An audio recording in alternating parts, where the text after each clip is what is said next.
The Waterboy. One of my favorite comics is Adam Sandler, and he has made a lot of movies. Some are funny, some are forgettable, yet some became classics. But for me, there is only one that sits right at the top of his comedy career, especially if you consider that it doesn't include Drew Barrymore, The Waterboy. I remember this movie as being ridiculously funny. I remember loving Bobby Boucher as a character, but after rewatching it, I was not prepared for just how funny this movie still is. There were moments where I was almost crying in my seat from laughter. So the question for this classic review is not whether I used to love The Waterboy, which of course I did. The question is whether it still holds up. And after this rewatch, my answer is an emphatic yes. I love me some Bobby Boucher. The character works because of how Sandler injected certain qualities into his performance. As Bobby Boucher, he plays a completely sincere character that you actually feel sorry for. Within minutes, he is sheltered, awkward, innocent, and constantly underestimated. But he is not mean spirited, which is the key. And that's where so much of the comedy comes from. Bobby takes everything seriously. The problem is what he considers completely normal often looks absolutely ridiculous to everybody else except for Bobby. Even something as simple as that ridiculous blue suit he wears to a job interview becomes funny, not because it's funny, but because Bobby genuinely believes he's presenting himself properly in that interview. That's Bobby Boucher in a nutshell. He does not know he's funny. His sincerity is what makes his comedy work, and it is also what makes him so easy to root for. Sandler is at his comedic peak with this movie. I think The Waterboy represents the apex of Adam Sandler's comedy. Billy Madison established the persona. Happy Gilmore sharpened it. But The Waterboy,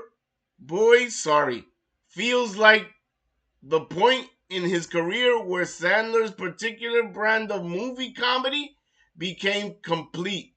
The physical comedy is there, the voice, the absurdity, the perfect timing is there.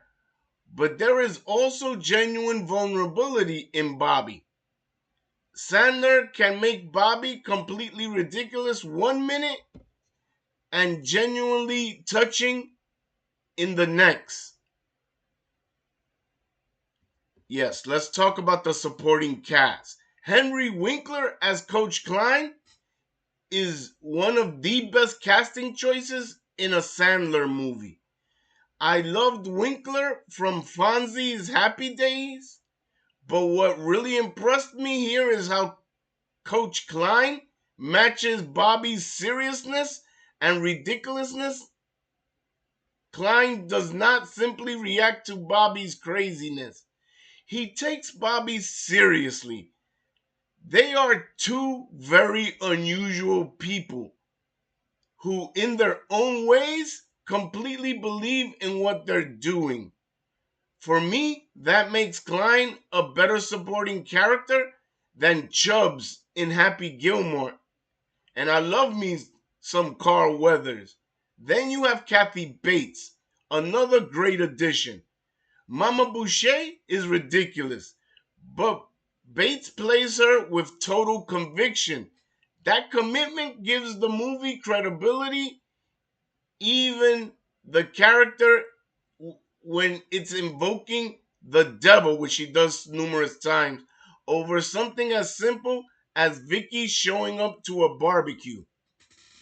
Vicky Valancourt is also a much better fit romantically for Bobby than the romantic relationship in Happy Gilmore. Vicky actually fits Bobby's world. She understands him, defends him, and is genuinely attracted to him. Yes, she's a little off the rails, but she does care for him. Even her sexual frustration with Bobby comes off real because Bobby is so completely oblivious to those things. She does want him, and he barely understands what is freaking going on. That's awkward, funny, and completely consistent with Bobby Boucher's character. Now, the additional touch of the football world was impressive. One of the things I appreciated most of this rewatch was how much real football culture is built into the movie. The actual coaches at the end. In the movie, the Sports Center appearances and recognizable football personalities. Lawrence Taylor was epic. They make this ridiculous story feel strangely authentic. Opposing coach feels legitimate enough to make his attempt to get Bobby thrown out of the team believable. It seems like something some douchey coach in the SEC would do. The movie keeps finding little jokes inside the football world, including the ridiculous 40-game losing streak, the miserable cheerleaders who are drunk most of the time, and the mascot who joined them. Now, the other school manufacturing its own Bobby Boucher, who tries to put, I think it was the Towel Boy, into the game, and that boy got destroyed. That is part of the greatest strength of this movie. Everyone in the entire movie commits to it perfectly. When Bobby Boucher imagines people insulting him, the actors around him go with it naturally. It looks like they have no clue what Bobby is talking about. Then Bobby proceeds to destroy them physically. The same thing happens with the water sucks montage, which I found hilarious. The movie finds a ridiculous premise and commits to it completely. It does not constantly tell us that we are watching a joke, which this movie on face value is a joke of a movie. The characters believe in this world, and that makes the comedy land harder. Now, is this one of the best comedies for that epic and that time that I saw it? Hell yeah. Again, Bobby's success isn't treated as a magic formula that anyone can reproduce. The music and the feel of this movie, another thing that stood out to me upon rewatch. The use of popular music, which is very rare nowadays. This movie knows how to use a song, not just as background, but as part of the joke, the emotion, and the momentum of a scene. That contributes to that feeling that is a very specific kind of comedy, one we've lost.